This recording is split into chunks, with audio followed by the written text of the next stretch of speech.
Pada hari Senin 15 November 2021, sekitar pukul 7 pagi, tim LPBH Cakra kembali mendampingi ahli waris Haji Eman Sulaiman dan Haji Ganda untuk melaksanakan penggembokan pintu gerbang PT Jersindo yang berlokasi di Jalan Raya Ciberem, Kelurahan Ciberem, Kecamatan Cimahi Selatan, guna menuntut hak kepemilikan tanah yang digunakan oleh PT Jersindo.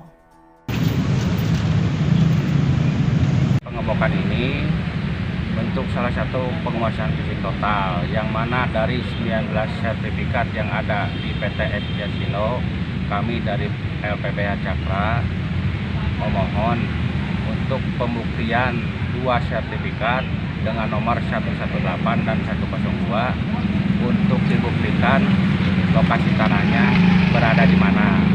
Yang mana setahu kami sertifikat kedua SHM tersebut berada di luar PT Jersindo. Nah, adapun penggembokan gerbang yang dilakukan oleh ahli waris bentuk suatu penguasaan fisik total, yang mana ingin ada perhatian dari pihak manajemen PT Jersindo maupun yang mengelola PT Jersindo, PT Jersindo seperti apa. Nah, untuk itu kami menuntut pembuktian di 2 sertifikat tersebut untuk mencari titik terang tentang keabsahan legal aspek yang dikeluarkan oleh lembaga negara tersebut, yaitu BPN Kota Cimahi. Dalam kegiatan tersebut hadir keluarga ahli waris Eman Sulaiman dan Haji Ganda, pihak keamanan dan beberapa ormas serta simpatisan LPBH Cakra yang turut membantu untuk terlaksananya penguasaan fisik tersebut. Cakra kita dari Dago yang pasti siap untuk membantu dalam pelaksanaan masalah tersebut.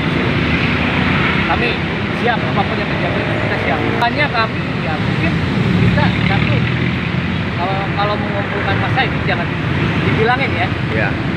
Satu ya, keduanya kita siap untuk membentengi dari bersama membentengi tim Cakra juga. Setelah melakukan penggembokan pintu gerbang di PT Jersindo, tim LPBH Cakra pun bergegas untuk melanjutkan mediasi dengan pengacara PT Jersindo yang dihadiri dari unsur pemerintahan dan kepolisian, yang menghasilkan kesepakatan gembok akan dibuka kembali. KT tanah yang jangan kembali bicara 19 sertifikat. 2 aja ini ada di mana lokasinya? Udah sertifikat.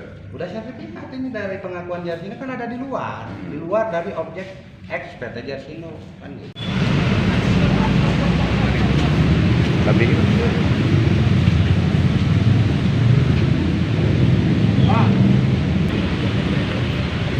Kami dari Ketua berbicara atas dasar Ketua LPBH Cakra mewakili ahli waris Eman Sulaiman dan Haji Ganda pada jam 9.15 gembok dibuka berdasarkan hasil mediasi. Terima kasih. Cakra! Pantang mundur! Cakra! Pantang mundur! Dudi Kotok, Hadas TV melaporkan dari Kelurahan Ciberem, Kecamatan Cimahi Selatan, Kota Cimahi.